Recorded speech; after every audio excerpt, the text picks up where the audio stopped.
Yang ingin saya tanyakan, mau sukses nggak? Mau. Mau penghasilan 100 juta nggak? Mau. Mau kerja nggak? Mau.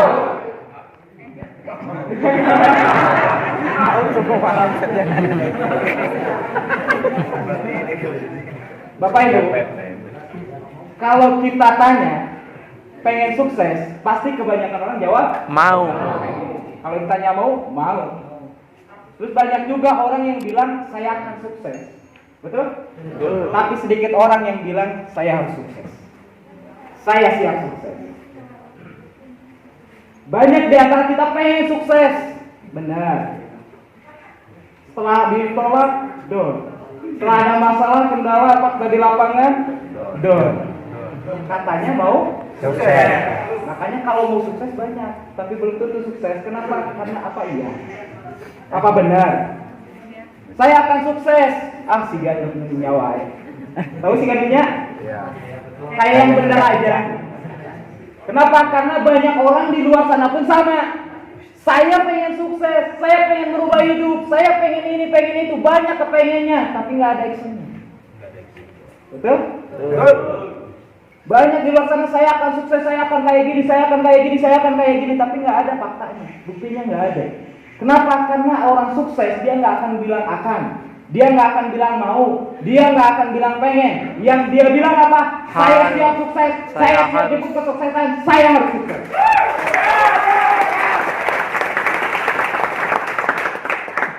Karena hasil tergantung apa? Proses. Proses itu apa? Tindakan. Tindakan tergantung. Tindakan tergantung keyakinan. Keyakinan itu apa? Rasa dalam hati. Ya, tergantung rasa. Ada rasa down, ada semangat, ada putus asa, betul? Ada takut, ada khawatir dan lain-lain. Tindakan tergantung dari rasa kita. Kalau rasa kita lagi marah-marah gimana? Segala dibantingin. Rasa tergantung apa lagi kalau rasa? Rasa tergantung dari pola pikir kita, cara berpikir kita. Dan cara berpikir ini tergantung dari persepsi, prasangka. Tuhan itu tergantung prasangka. Banyak. Pernah nggak teman-teman ditanya sama calon member ketika presentasi ini udah semangat, wah menggebu-gebu, bisa dapat reward, bisa dapat mobil, ditanya sama calon membernya, emang kamu udah dapat apa? Jawabnya gimana? Baru dapat ini, baru dapat itu, langsung drop semangatnya. Bener nggak? Padahal, kenapa kayak gitu? Karena di pola pikir kita, dari cara berpikir kita, persepsi kita, ya, bahwa pembuktian itu harus nyata. Kalau nggak mobil bukan pembuktian, jadi akhirnya nggak pede.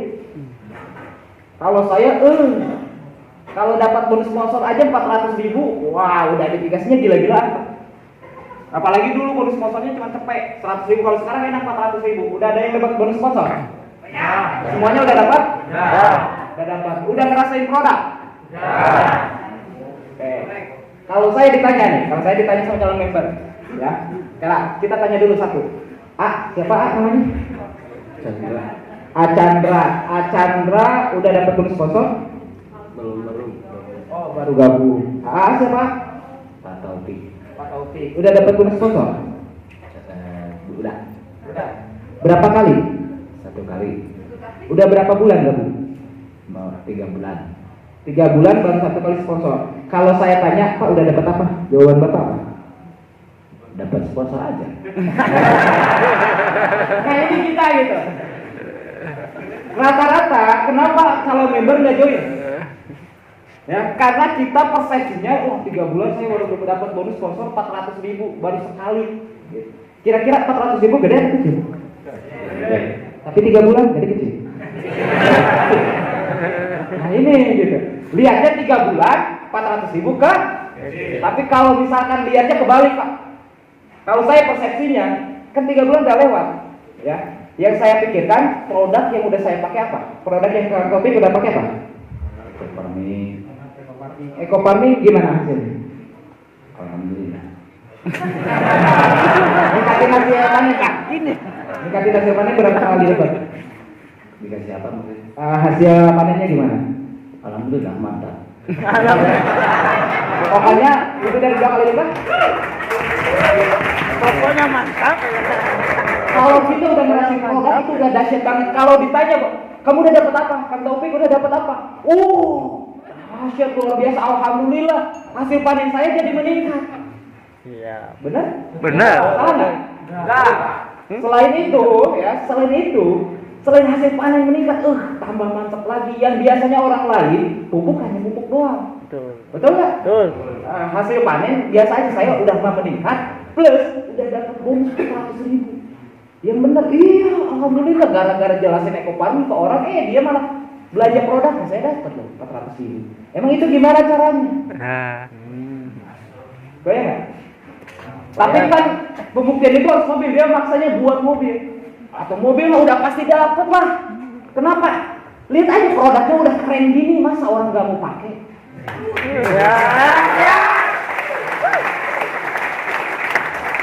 Lihat aja bonus udah masuk ke rekening. Yang kecil aja bonus sponsor udah masuk. Apalagi mobil.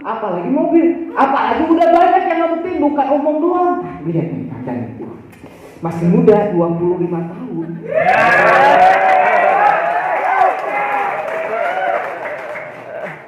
Pak, makanya persepsinya dibenerin dulu gitu. Iya persepsinya, kalau persepsi saya gede segitu. Makanya pertama dapat bonus sponsor, wah saya makin gila. Udah dapat apa? Keren tuh lihat. 100.000. Iya saya tanyain mobil pasti dapat nggak? Bulan depan parkir di depan. Jadi kitanya jangan kalah. Jangan kalah bos. Persepsi menentukan pola pikir. Hati-hati salah persepsi kita. Kita terkadang lemah terhadap fakta keadaan. Ya. Fakta keadaan faktanya, saya 3 bulan baru dapat 400.000. Yang dilihat itu. Akhirnya apa? Nggak pede, nggak dilihat apa yang udah dihasilkan. Hasil panen meningkat. Orang lain banyak pak yang pengen hasilnya meningkat. Kita informasi. Apalagi yang udah pakai produk Hasbro, apalagi yang stroke bisa sembuh dan lain-lain. Banyak pak testimoninya. Apalagi produk katalis banyak. Tadi cuma diilustrasiin ekoparmi. Jadi hati-hati dengan persepsi. Persepsi kita mempengaruhi hasil akhir nanti ke depan. Karena ini persepsi awal. Tapi terkadang kita malah kalah dengan fakta keadaan. Yang melemahkan kita rata-rata adalah hal yang tidak kita inginkan. Betul? Pengennya closing, tapi ditolak. Akhirnya apa? Harusnya gimana? Balikin pak, kalau saya ditolak, nggak ada penolakan. Yang ada apa? Penerimaan. Banyak orang penundaan. Kalau saya bilang pasti join. Pertanyaannya, kalau saya dapat mobil, dia join nggak? Join, berarti pasti join nggak? Pasti. Kapan? Ya nanti. Nanti kalau saya jalan terus, pasti join.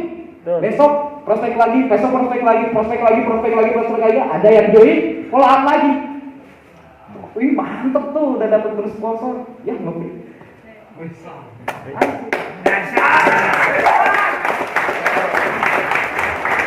Nggak ada yang join. Nggak ada yang nolak. Semuanya join. Kenapa? Mereka belum paham aja.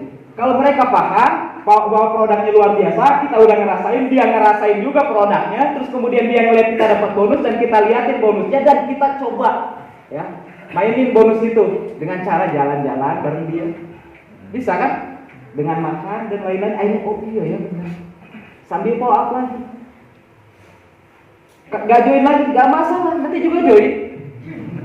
Cari aja lagi. Betul? Makanya persepsi ini penting Pak. Ya, kalau saya ketika ada hal yang tidak yang saya inginkan, disitulah justru hal yang saya inginkan dapat dekat. Karena dunia ini kan satu paket ya. Ada siang, ada malam, ada laki-laki, ada perempuan, ada kaya, ada miskin, ada cukup, ada miskin, ada cukup. Ada hal yang tidak kita inginkan, berarti ada hal yang diinginkan. Ketika kita meminta, sebetulnya ketika kita berdoa kepada Yang Maha Kuasa, disitulah Allah udah jawab doa kita. Begini, ketika awal kita berdoa, di situ udah jawab Pak. Allah jawab setiap doa kita. Gak ada di Al-Quran bahasa yang ketika manusia berdoa, hamba berdoa kepada yang Maha Kuasa, kepada Allah bilang nanti ya, gak ada. Berdoalah kepadaku, niscaya akan aku kabulkan. Betul? Niscaya saya kabulkan. Artinya pas tiap doa pasti dikabulkan. Nah, cuman kok saya berdoa pengen dapat mobil, kemarin besoknya nggak ada mobil. Ya kenapa? Karena proses, Pak. Ketika kita berdoa, Allah jawab dengan apa? Dengan hal-hal yang harus dilakukan. Semakin doanya besar, semakin hal-hal yang tidak kita inginkannya besar. Semakin tugas yang harus kita selesaikan besar. Ketika kita bilang mobil, otomatis satu kampung ya negatif. Wah, yang bener aja, kamu kan tahu kegiatan kita. Betul kan? Nah itu jangan nyerah. Justru disitulah kesempatan, peluang. Di mana hal yang tidak kita inginkan dekat, berarti semakin dekat pula dengan hal yang diinginkan. Itu udah banyak kok.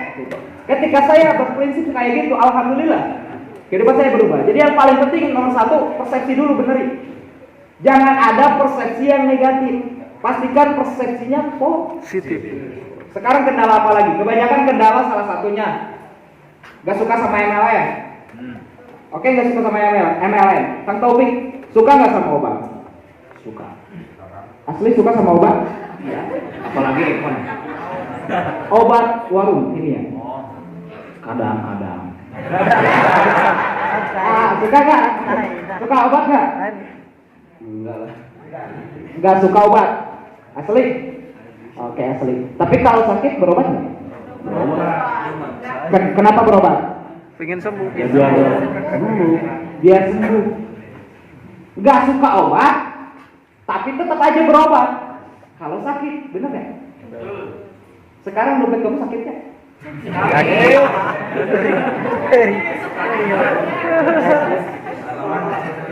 Oke, gak suka MLM, tapi mau hemat gak?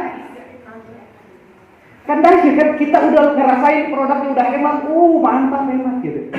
Kamu mau hemat gak? Udah pakai aja koreksinya, beli aja koreksinya, beres. Apalagi kalau mau nggak ngerubah hidup, mau nggak anak kamu nanti sekolahnya di tempat yang terbaik, mau nggak kayak gini, mau nggak kayak gini, mau nggak kayak gini. Jadi nggak usah lihat hal yang tidak diinginkannya, pasti ada hal yang diinginkannya, tinggal fokus kepada apa hal yang diinginkannya. Beres. Siap? Siap. Gak suka ML-nya, suka hematnya. Gak suka hematnya, suka penghasilan. Beres. Tapi lagi banyak tapinya nih. Tapi apa lagi? Coba. Tapi nggak punya modal. Saya tanya, Bu siapa? Bu Haja Bayati. Bu Haja Bayati, Salmi. Saya nggak punya modal. Yang saya tanya ke Bu Haja Bayati, Ibu kalau misalkan nggak punya duit, lapar, kira-kira tetap cari makan nggak? Cari tetap, maksain. Nggak punya duit Bu? Nggak bisa, ada usaha, berusaha. Daripada mati kelaparan, itu enggak. Artinya apa? Buat makan aja, ketika nggak punya duit, tetap maksain, akhirnya bisa makan. Untuk bertahan aja, hidup aja seperti itu, apalagi untuk sukses. Mau nggak punya mobil? Kalau mau, ya katanya ada solusinya. Jadi nggak ada kendala yang nggak bisa dijawab, semuanya bisa, Pak. Yang terpenting apa? Persepsi kita yang harus kita benahi. Ya, persepsi kita, prasangka kita. Ingat, Tuhan tergantung prasangka hambanya. Ketika kita yang malah memilih untuk melihat fakta keadaan, akhirnya apa? Kita lemah, kita down, kita kurang semangat. Kemarin ada mitra saya sharing, dia down, yang nggak mau prospek. Kenapa? Karena ditagih hutang. Pusingnya minta ampun, ya, pinjaman online, datang ke rumah, malu sama keluarga, malu sama teman, pada diteleponin dan lain sebagainya. Dia bau. Betul? Nah, yang saya tanya satu, lu hutangnya pasti lunas nggak? Pasti. Kalau pasti, ngapain dipikirin? Hutangnya pasti kalau pasti lunas, ngapain di? Ya udah, ngapain dipikirin? tapi kan bau, dihina orang, dicaci orang, dimaksud orang, ya itu. Ngapain juga pinjem? Sekarang ya udah terima aja gitu. Dia mau pinjam awalnya ke saya, tapi saya malah motivasiin. Dan alhamdulillah sekarang malah berbonus.